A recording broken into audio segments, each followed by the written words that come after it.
After that incident, I'm quite sure that you have a rather strong opinion about both the no bail policies in certain counties and cities, and about the proposed legislation in California giving judges the right to consider a criminal's race and skin color when making decisions about sentencing. Now, a leftist or a liberal might think that it's a good idea to take race and skin color into account because it would likely result in lighter sentences for supposedly oppressed people who are convicted of crimes. So first, what do you think about eliminating bail for certain offenses? Well, it's folly. It's wrong. It's unconstitutional. And it is at the core of critical theory, which, of course, is where we get identity politics, and it's at the core of critical race theory. And as you just alluded to, it is at the core of intersectionality, which is a part of critical race theory, which is to divide us in classes. And so in that theory, reverse discrimination is exactly what they intend to do. Mm-hmm. And I don't know who in their right mind would ever believe that the answer to discrimination is reverse discrimination. Right. It simply makes no sense. So what about the proposal, to let judges decide? It's the same kind of story. Same kind of story. Why? Yeah, I guess they're trying to balance. There are too many black juveniles in jail. So the cure to that is to not send them to jail, right? That's right. Why are they in jail in the first place?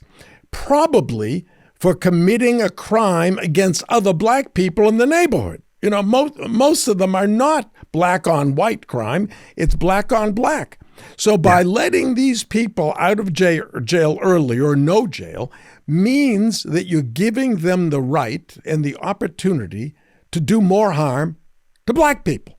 That's right. It's just a terrible situation. I'll tell you, Dr. Bob, it reminds me of a piece of legislation that passed last year.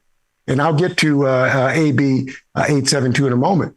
But just last year, you might recall, they gave judges the discretion to require a sex offender, a pedophile, to register, to be on the sex registry. Yeah. And they said the judge has the discretion if there is 10 years between the pedophile and the minor, whether or not to force them to register on the sex offenders registry. This is lunacy. So AB 872, and by the way, it doesn't say the judge may have discretion. It says the judge shall apply race in sentencing. It is what they call equity.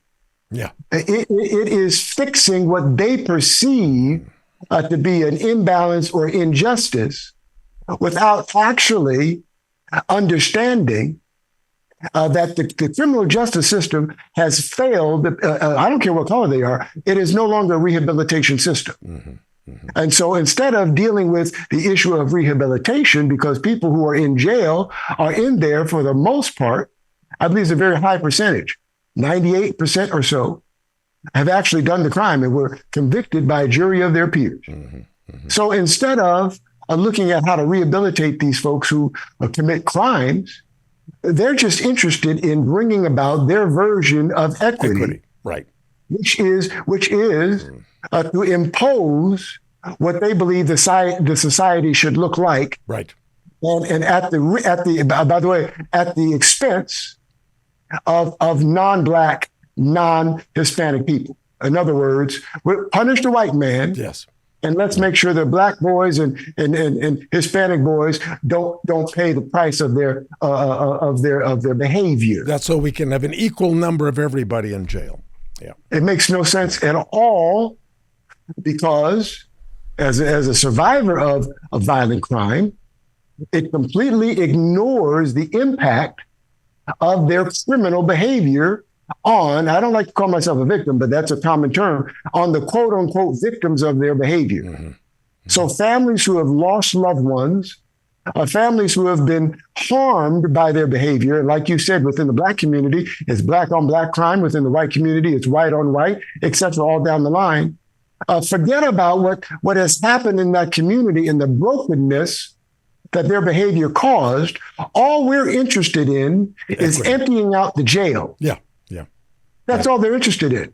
And by the way, Joe Biden and black leaders with the crime bill of 1994, that's what they did. They locked up black boys and girls. Now they're trying to reverse their history. It is the most ridiculous thing I've ever seen. They should make up their minds what they want to do. It is unclear. But what I do know is that justice must be colorblind. It must be. If justice is not colorblind, then we have a bigger problem than we know. If we can just go around locking up people or not locking up people because of their race, our society will collapse.